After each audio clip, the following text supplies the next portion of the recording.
ಸುರ್ಜೇವಾಲಾ ಅವರ ಸಭೆಯಲ್ಲಿ ಏನೇನಾಯ್ತು ಹಾಗಾದ್ರೆ ಶಾಸಕರುಗಳಿಂದ ಯಾವ ಪ್ರಶ್ನೆಗೆ ಉತ್ತರವನ್ನ ಹೇಗೆ ಬಯಸಿದ್ರು ಆ ಡೀಟೇಲ್ಸ್ ಕೂಡ ನಾವು ಕೊಡ್ತೀವಿ, ನೋಡ್ತಾ ಹೋಗೋಣ ಬನ್ನಿ.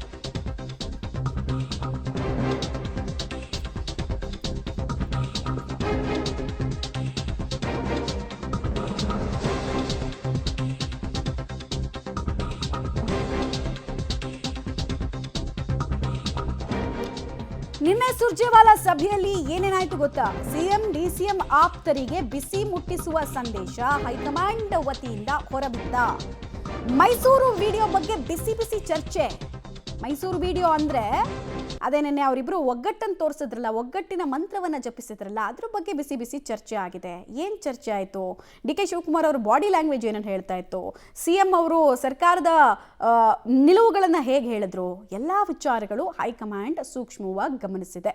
ಸೊ ಇದ್ರ ಬಗ್ಗೆ ಕೂಡ ಅವ್ರು ರಿಯಾಕ್ಟ್ ಮಾಡಿದ್ದಾರಂತೆ. ಸಭೆಯ ಇನ್ಸೈಡ್ ಡೀಟೇಲ್ಸ್ ನಮಗೆ ಸಿಗ್ತಾ ಇದೆ.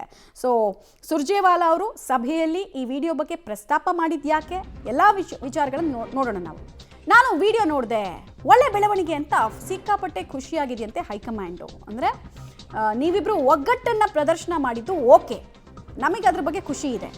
ನೀವಿಬ್ರು ಜೆಂಟ್ಲ್ಮನ್ ಅಗ್ರಿಮೆಂಟ್ ಅಥವಾ ಪ್ರಬುದ್ಧ ನಾಯಕರಾಗಿ ಹೆಂಗಿರ್ಬೇಕು ಹಂಗಿದ್ರಿ. ಆದರೆ ಕೆಲ ಸಚಿವರು ಶಾಸಕರು ಗೊಂದಲದ ಹೇಳಿಕೆಗಳನ್ನು ಕೊಡ್ತಾ ಇರೋದು ಯಾಕೆ ಅಂತ ಮತ್ತೆ ಪ್ರಶ್ನೆಯನ್ನು ಮುಂದುವರೆಸಿದ್ರು. ಮೊದಲು ಅವರನ್ನ ಸರಿ ಮಾಡಬೇಕಾಗಿದೆ. ಎರಡೂ ಕಡೆಯಲ್ಲಿ ಕೂಡ ಕೈಕಟ್ಟು ಬಾಯಿ ಮುಚ್ಚು ಅನ್ನೋ ಕೆಲಸ ಆಗಬೇಕಾಗಿದೆ.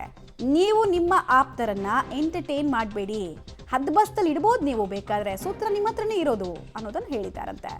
ಆಪ್ತರಿಗೆ ನೀವು ಬುದ್ಧಿ ಹೇಳಿ, ನಾವು ವಾರ್ನಿಂಗ್ ಕೊಡ್ತೀನಿ ಅಂತ ಸುರ್ಜೇವಾಲಾ ಅವರು ಸಿಎಂ ಮತ್ತು ಡಿಸಿಎಂಗೆ ಹೇಳಿದ್ದಾರಂತೆ.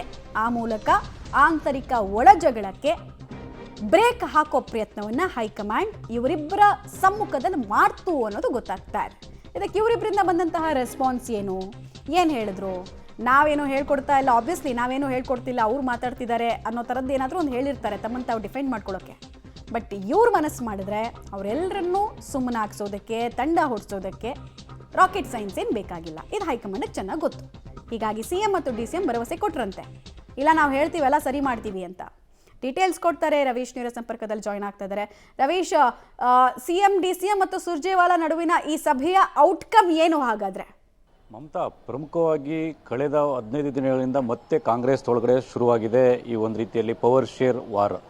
ಪ್ರಮುಖವಾಗಿ ಸೆಪ್ಟೆಂಬರ್ ಕ್ರಾಂತಿ ಅಂತ ರಾಜಣ್ಣ ಅವರು ಏನು ಹೇಳಿಕೆ ಕೊಟ್ಟರು, ಅದರ ಬೆನ್ನಲ್ಲೇ ಬೇರೆ ಬೇರೆ ರೀತಿಯ ವ್ಯತಿರಿಕ್ತವಾಗಿರ್ತಕ್ಕಂಥ ಹೇಳಿಕೆಗಳು ಕೂಡ ಹೊರಬೀಳ್ತಾ ಇದೆ. ಅದು ಸಿದ್ದರಾಮಯ್ಯ ಟೀಮಿಂದ ಇರ್ಬೋದು ಮತ್ತು ಡಿ ಕೆ ಶಿವಕುಮಾರ್ ಅವರ ಟೀಮಿಂದ ಇರ್ಬೋದು. ಯಾಕೆಂದರೆ ನಿನ್ನೆ ಅಚ್ಚರಿ ಬೆಳವಣಿಗೆ ಎಂಬಂತೆ ಅವರು ಡಿ ಕೆ ಶಿವಕುಮಾರ್ ಅವರ ಕೈಯನ್ನು ಹಿಡ್ಕೊಂಡು ನಾವಿಬ್ಬರು ಚೆನ್ನಾಗಿದ್ದೇವೆ, ನಮ್ಮ ಸರ್ಕಾರ ಬಂಡೆ ಅಂತಿದೆ ಅಂತ ಕೂಡ ಸಿದ್ದರಾಮಯ್ಯನವರು ಹೇಳ್ತಾರೆ. ಆದರೆ ಅವರ ಆಪ್ತರು ಮಾತ್ರ ಸಿದ್ದರಾಮಯ್ಯ ಅವರು ಫುಲ್ ಟರ್ಮ್ ಇರ್ತಾರೆ, ಸಿದ್ದರಾಮಯ್ಯ ಅವರು ಯಾವುದೇ ಪವರ್ ಶೇರ್ ಇಲ್ಲ, ಸೆಪ್ಟೆಂಬರ್ ಕ್ರಾಂತಿ ಆಗುತ್ತೆ ಅಂತ ಅವ್ರು ಹೇಳ್ಕೊಂಡು ಗೊಂದಲ ಸೃಷ್ಟಿ ಮಾಡ್ತಾರೆ. ಇನ್ನೊಂದು ಕಡೆ ಡಿ ಕೆ ಶಿವಕುಮಾರ್ ಕಡೆಯಿಂದ ಇಕ್ಬಾಲ್ ಹುಸೇನ್ ಆಗಿರ್ಬೋದು ಮತ್ತು ಕೆಲ ಶಾಸಕರು ಕೂಡ ಎಲ್ಲೋ ಒಂದು ಕಡೆ ಡಿ ಕೆ ಶಿವಕುಮಾರ್ ಅವರು ಸಿಎಂ ಆಗಬೇಕು, ಆಗ್ತಾರೆ, 3 ತಿಂಗಳಲ್ಲಿ ಆಗ್ತಾರೆ ಅಂತ ಕೂಡ ಅವರು ಕೂಡ ಪದೇ ಪದೇ ಹೇಳಿಕೆಯನ್ನು ಕೊಡ್ತಾ ಇದ್ದಾರೆ. ಹಾಗಾಗಿ ನಾಯಕರ ಮಟ್ಟದಲ್ಲಿ ನೀವಿಬ್ಬರು ಸರಿಯಾಗಿರ್ತಕ್ಕಂಥದ್ದು ಓಕೆ, ಅದು ಒಳ್ಳೆ ರೀತಿಯ ಬೆಳವಣಿಗೆ. ಆದರೆ ಪಕ್ಷದೊಳಗಡೆ ಈ ರೀತಿ ಶಾಸಕರು ಮತ್ತು ಕೆಲ ಸಚಿವರು ಗೊಂದಲ ಸೃಷ್ಟಿ ಮಾಡ್ತಾ ಇರ್ತಕ್ಕಂಥದ್ದು ಕೂಡ ಕಾರ್ಯಕರ್ತರಿಗೆ, ಜೊತೆಗೆ ಕೆಳ ಹಂತದ ಬೇರೆ ಬೇರೆ ರೀತಿಯಲ್ಲೂ ಕೂಡ ಕಾರ್ಯಕರ್ತರು ಕೂಡ ಒಂದು ರೀತಿಯಲ್ಲಿ ತೊಂದರೆ ಆಗ್ತಾ ಇದೆ.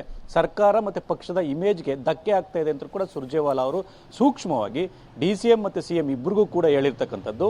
ಅಂದ್ರೆ ಅವರನ್ನು ನೀವು ಎಂಟರ್ಟೈನ್ ಮಾಡಬೇಡಿ ಅಂತ. ಅಂದ್ರೆ ಈಗ ಹೇಳಿಕೆ ಕೊಟ್ಟು ಬಂದ ತಕ್ಷಣ ನಿಮ್ಮ ಹತ್ರ ಬರ್ತಾರೆ, ಬಂದ ತಕ್ಷಣ ಅವರಿಗೆ ಬುದ್ಧಿವಾದ ಹೇಳಿ ಕಳಿಸ್ಬೇಕು, ಈ ರೀತಿ ಹೇಳಕ್ ಹೋಗ್ಬಾರ್ದು, ಇದರಿಂದ ಯಾವುದೇ ರೀತಿಯ ಪ್ರಯೋಜನ ಆಗೋದಿಲ್ಲ ಅಂತ ಕೂಡ ನೀವು ಸ್ಪಷ್ಟವಾಗಿ ಅದನ್ನು ಎಂಟರ್ಟೈನ್ ಮಾಡದೆ ಹೋದ್ರೆ ಖಂಡಿತವಾಗಿ ಕೂಡ ಅವರು ಸರಿಗ ದಾರಿಗೆ ಬರ್ತಾರೆ. ಅವರಿಗೆ ಬುದ್ಧಿ ಮಾತನ್ನು ಹೇಳುವಂತ ಕೆಲಸವನ್ನು ನೀವು ಮಾಡಬೇಕು ಅಂತ ಕೂಡ ಸುರ್ಜೇವಾಲಾ ಅವರು ಸೂಕ್ಷ್ಮವಾಗಿ ಸಲಹೆಯನ್ನು ಕೊಟ್ಟಿರ್ತಕ್ಕಂಥದ್ದು. ಅದನ್ನು ಯಾವ ರೀತಿ ಕಾರ್ಯರೂಪಕ್ಕೆ ತರ್ತಾರೆ ಕಾದ್ ನೋಡ್ಬೇಕು ಮಮತಾ. ಧನ್ಯವಾದ ರವೀಶ್, ತಮ್ಮ ಮಾಹಿತಿಗಾಗಿ.